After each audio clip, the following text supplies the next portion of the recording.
Class 8 जो NCERT है आपका मैथमेटिक्स, ठीक है, गणित, चैप्टर नंबर 5 जो है आपका आंकड़ों का प्रवर्धन। इस चैप्टर का इंट्रोडक्शन वीडियो है। ये एक्सरसाइज में नहीं कराऊंगा, पहले चीज़ों को समझना बहुत ज़रूरी है। अगर हम चीज़ों को समझेंगे नहीं तो क्वेश्चन करने में डायरेक्ट हम रटेंगे, तो मैथमेटिक्स में रटा नहीं जाता है चीज़ों को, ठीक है, समझा जाता है। और एक बार आप समझ गए ना तो सारी चीज़ें एकदम आसान हो जाती हैं, ठीक है। तो सबसे पहले देखो यहाँ पर कुछ चीज़ें लिखी हुई हैं, मैं इसको थोड़ा विस्तार से समझाता हूँ ये क्या लिखा हुआ है। तो कह रहे हैं आपके दैनिक जीवन में आपके सम्मुख निम्नलिखित प्रकार की सूचनाएं आई होंगी कि आप क्रिकेट के ज़रूर शौकीन होंगे। आजकल क्रिकेट हर कोई देखता है, तो देखते होंगे जब आप एक क्रिकेट बैट्समैन खेलने जब आता है तो उसके सामने एक चार्ट बना हुआ आता है कि उसने इतने मैच खेले हैं, उसने इतने रन बनाए हैं, उसने इतने शतक बनाए हैं, ठीक है, उसकी एवरेज इतनी है, उसकी स्ट्राइक रेट इतनी है। तो ये सब कहाँ से आता है? तो ये जो चीज़ आपके सामने प्रकट होती है ना स्क्रीन पर, तो उसे हम बोलते हैं एक आंकड़ा, ठीक है। आंकड़े भी कई तरीके के होते हैं, अभी हम पढ़ेंगे, ठीक है। तो ये सब चीज़ों को हम क्या बोलते हैं? आंकड़े बोलते हैं, और आंकड़े को अंग्रेजी में डाटा कहा जाता है, ठीक है। फिर क्या बोल रहे हैं? आंकड़े प्रायः एक ऐसी स्थिति के संदर्भ में एकत्रित किए जाते हैं जिसका हम अध्ययन करना चाहते हैं। उदाहरणार्थ, एक अध्यापिका की अपनी कक्षा के विद्यार्थियों की औसत ऊंचाई जानने में रुचि हो सकती है, ठीक है। मतलब आपकी क्लास में कितने बच्चे हैं ना, उन बच्चों का जो कितनी लंबाई है एवरेज निकालने के लिए वो अध्यापिका रुचि रख सकती है। या फिर एवरेज वेट क्या है, आप लोगों का भार कितना है, वो देख सकते हैं। कई तरह की चीज़ें हो सकती हैं आंकड़ों में। या एक बच्चा कितना खाना खाता है, या एक बच्चे के घर पे कितनी पैदावार होती है खेतों की, खेती बाड़ी की, बहुत सी चीज़ें हो सकती हैं। तो उन सभी को जब हम क्रमबद्ध चीज़ों से जानते हैं कि ये चीज़ कितनी है, वो चीज़ कितनी है, जैसे आपके पास शर्ट कितनी है, आपके पास कमीज़ कितनी है, आपके पास पैंट कितनी है। तो जैसे कमीज मैंने लिखा, कमीज लिख दिया 2, शर्ट लिख दिया मैंने 3, ठीक है, मैंने टी शर्ट लिख दिया 2। तो ये एक तरीके का आंकड़ा हुआ, ठीक है। फिर बोल रहे कभी कभी आंकड़ों को यह सुस्पष्ट करने के लिए कि वे क्या निरूपित करते हैं, आलेखीय रूप से ग्राफ, आलेखीय रूप, आलेख का मतलब आलेख को अंग्रेजी में ग्राफिकली बोलते हैं।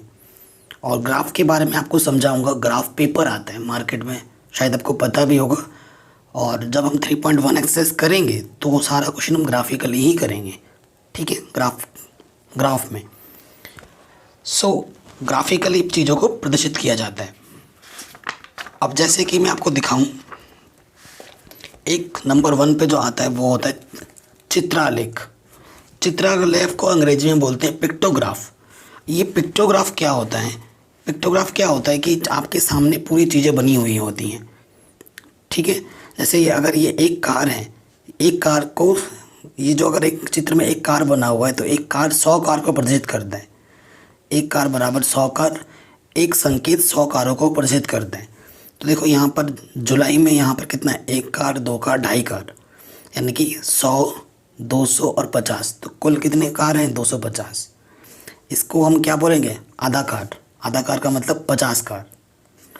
अगस्त में कितनी कार दिख रही है? 1, 2, 3, यानी कि 100, 200, 300। और सितंबर में कितने दिख रहे हैं? 1, 2, 3, 4, यानी कि 400 कार हो जाएगा। सितंबर महीने में कितने कार होंगे? 400। तो ये चित्र आपको दे रखा होगा। जब आप चित्र को ध्यानपूर्वक देखेंगे, संकेतों को अच्छे से पढ़ेंगे और उस पर संबंधित आपसे क्वेश्चन पूछता है, तो इसे बोलते हैं चित्रालेख, अंग्रेजी में बोलते हैं पिक्टोग्राफ। जैसे देखो इस चार्ट से आपसे क्वेश्चन पूछ दिया कि जुलाई के महीने में कितनी कारों का उत्पादन हुआ। जुलाई 100, 250, 250 कारों का उत्पादन हुआ। आप उत्तर में क्या लिख देंगे? 250। फिर आपसे पूछ रहा किस महीने में कारों का अधिकतम उत्पादन हुआ, किस महीने में सबसे ज़्यादा कार बिके? तो सितंबर महीने में। तो आंसर में आप क्या लिख दोगे? क्योंकि 400 कार बिके तो लिख दोगे सितंबर महीने में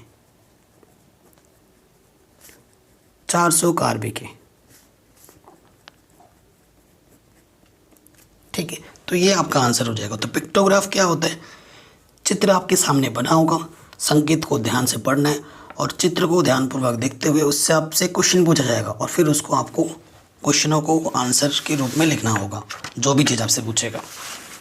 तो ये तो हो गया पिक्टोग्राफ। अब नंबर 2 पे आता है बार ग्राफ। बार ग्राफ को हिंदी में बोलते हैं दंड आरेख, एक दंड आरेख।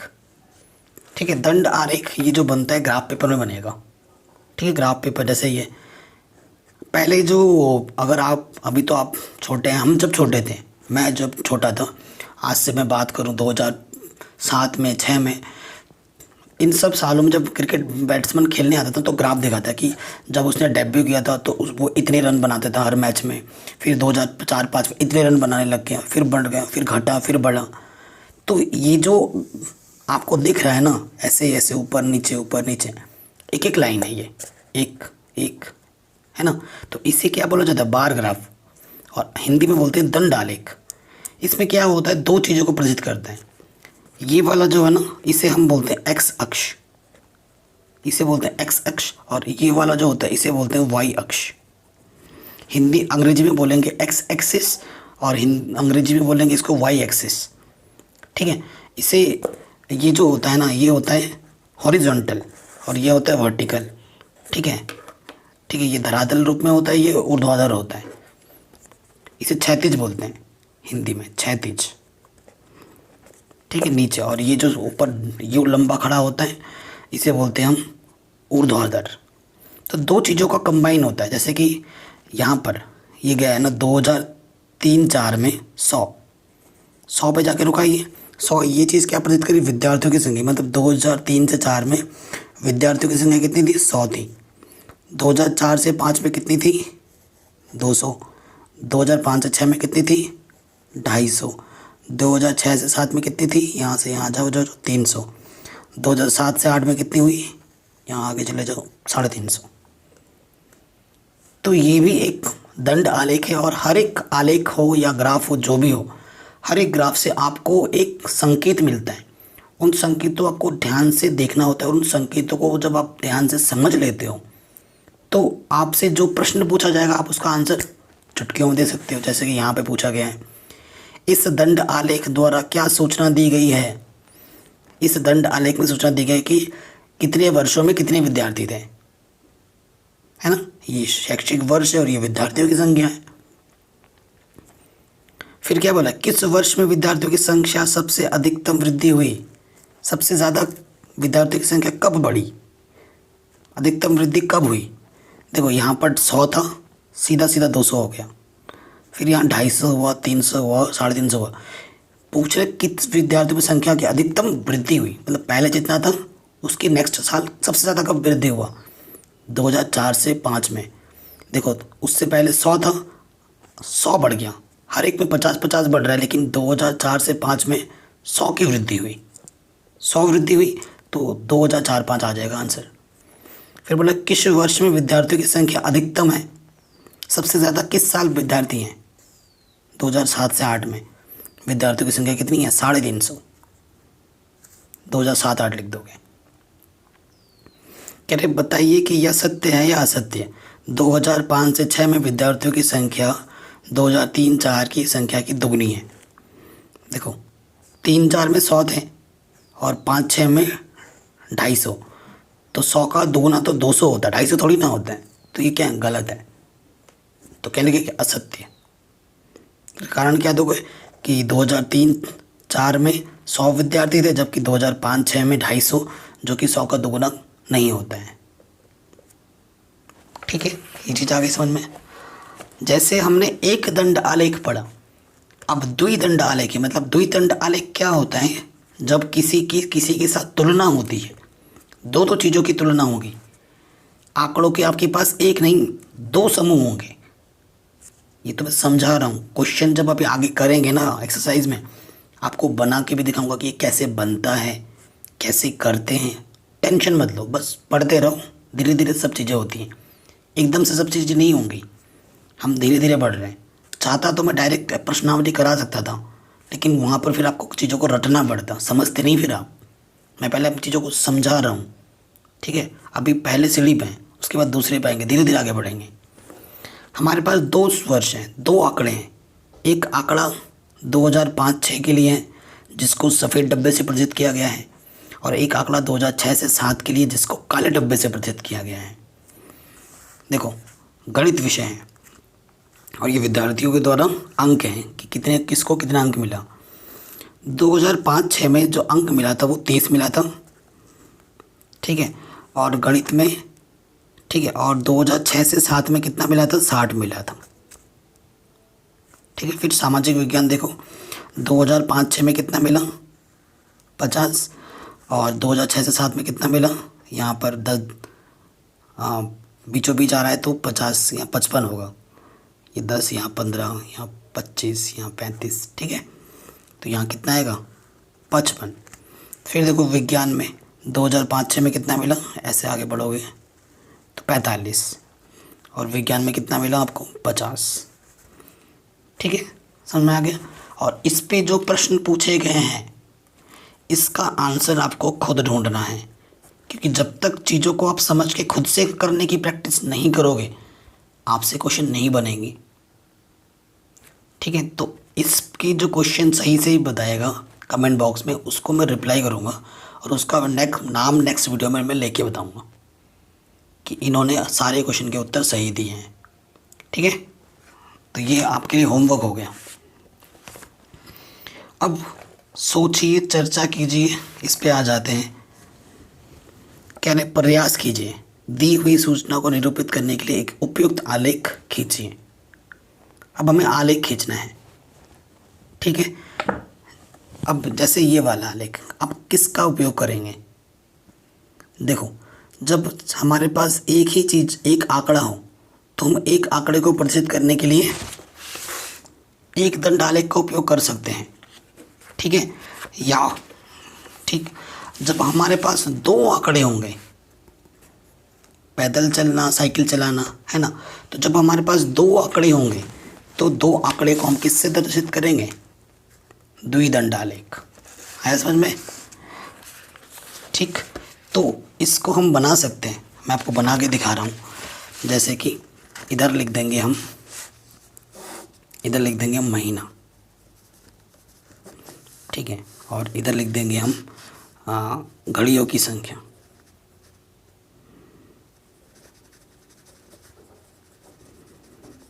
ठीक, जैसे यहाँ पर मैंने पहले लिखा महीना, घड़ियों की संख्या पहले कितनी है? 1000 है ना, तो यहाँ मैं लिख देता हूँ 1000, फिर 1500, 2000, 2500।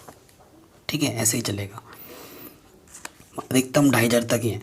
सो पहला महीना जुलाई, यहाँ जुलाई लिखोगे, जुलाई कहाँ तक गया है? 1000 तक, तो यहाँ तक ऐसे लिख दूंगा मैं, ऐसे बना के, तो यहाँ लिख दूंगा नीचे जुलाई। ठीक है, जुलाई 1000 तक गया। फिर अगस्त कहाँ तक गया? 1500 तक, यहाँ थोड़ा गैप करके 1500 गया ना यहाँ से, ये, तो यहाँ नीचे लिख दूंगा अगस्त। ठीक, फिर हमसे क्या पूछा? सितंबर, सितंबर भी 1500 है, तो यहाँ सितंबर 1500, तो यहाँ नीचे लिख दूंगा सितंबर। ठीक है, फिर क्या? अक्टूबर, अक्टूबर कहाँ तक गया? यहाँ 2000 तक, है ना, ये नीचे, इसके नीचे लिख दूंगा अक्टूबर। ठीक है, फिर नवंबर दिसंबर कहाँ गया? वैसे बना लोगे, ऐसे ही इसका भी बना सकते हैं। नंबर टू का भी ऐसे बनेगा। ठीक है, तो अभी क्वेश्चन आने वाले हैं और पढ़ेंगे। अब क्या होता है ना, रॉ डाटा क्या होता है, और फिर ये मिलान चिन्ह क्या है, विद्यार्थियों की संख्या क्या है, इसको मैं थोड़ा और बता देता हूँ। रॉ डाटा क्या होगा, जैसे मैं आपको, यहाँ पे तो बहुत सारा है, समय लग जाएगा बहुत हमारे पास। जैसे मैंने कुछ नंबर लिखे, हमने एक नंबर लिख दिया, 1 2 2 3 4 3 5 6 7 8 2 3 6 5 8 10। तो मैंने कुछ अंतराल ली, अभी ज़्यादा डीप में नहीं जा रहा हूँ, अभी पढ़ाएंगे। ठीक है, तो अगर ये हमारे पास एक डाटा है, आंकड़ा है, व्यवस्थित रूप में नहीं है, तो इसे बोलते हैं रॉ डाटा, अंग्रेजी में बोलते हैं रॉ डाटा। ठीक है, अब इसको हमें आंकड़े के रूप में व्यवस्थित करना है ना, बारंबारता बनानी है। क्या बनानी है? बारंबारता। तो बारंबारता कैसे बनाएंगे? जैसे कि मैंने अंतराल ले लिया 0 से 5 का और 5 से 10 का, दो अंतराल लिए। आपको यही चाहिए होता है, पहले लिखना होता है, यहाँ पे आता है वर्ग अंतराल। यहाँ क्या आता है, वर्ग अंतराल। फिर आपका आता है मिलान चिन्ह, क्या आता है, मिलान चिन्ह। और फिर यहाँ पे आ जाता है बारंबारता। ठीक है, मतलब वो चीज़ कितनी बार है। अब 0 से 5 में कौन कौन संख्या, एक भी आती है, 1 2 3 4 5 6 7 8 9, 9 बार हैं, ये 10। तो देखो 10 चीज़ें हैं 0 से 5 के बीच में, तो कैसे लिखा जाएगा, 1 2 3 4 5 पे ये कट, 5 हो गया, 6 7 8 9 10। जैसे ही 5 होगा 4 डंडे लगा के कट कर दो, 10 है, इसका मतलब 5 गिना जाएगा, 5 5 10। फिर ठीक है, फिर 5 से लेकर 10, ठीक है, 5 से लेकर 10 के बीच में देखो, अच्छा 5 से लेकर 10 के बीच में देखो कितने हो गए, 1 2 3 4 5, ऐसे लिख देंगे। तो ये बन गया हमारा बारंबारता। ठीक है, तो ये चीज़ ऐसे बनाई जाती है। और जितने आंकड़े होंगे इन सबको जोड़ने पर भी उतना ही आना चाहिए। तो ये मैं आपको बनाना सिखाऊंगा, टेंशन मत लो। ये देखो, ये हमारे पास एक आंकड़ा दे रखा था, इस आंकड़े का हमने बारंबारता बंटन बनाया। ये भी सिखाएंगे, डिटेल में क्वेश्चन करेंगे, अभी आने वाला है। इस चीज़ों को बनाने के लिए बहुत सी चीज़ें चाहिए होती हैं। ठीक है, अब और एक चीज़ मैं बता देता हूँ, क्योंकि इंट्रोडक्शन वीडियो है, तो पाई चार्ट के बारे में बताता हूँ। किसके बारे में, पाई चार्ट।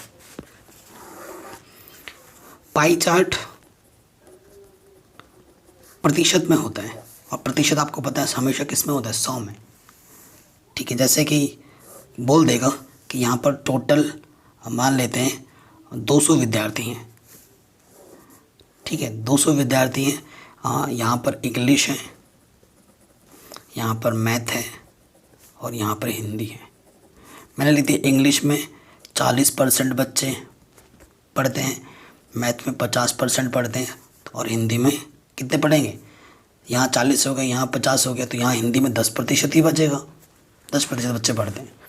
ठीक है, तो कितने बच्चे इंग्लिश पढ़ते हैं, मैंने पहले ही बोल रखा है 200 विद्यार्थी कुल हैं, तो कितने बच्चे इंग्लिश पढ़ते हैं, तो कैसे निकाल लेंगे, 200 का 40%, का मतलब गुणा, प्रतिशत का मतलब बट्टे में 100, 1 0 2 0 1 0 2 0, 4 दूनी 8, 80 बच्चे इंग्लिश पढ़ते हैं।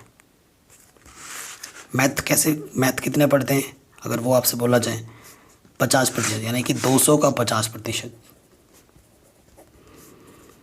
ठीक है, तो 200 का मतलब गुणा 50/100, 1 0 1 0 1 0, 5 दूनी 10, पीछे से 0। 100 विद्यार्थी मैथ पढ़ते हैं।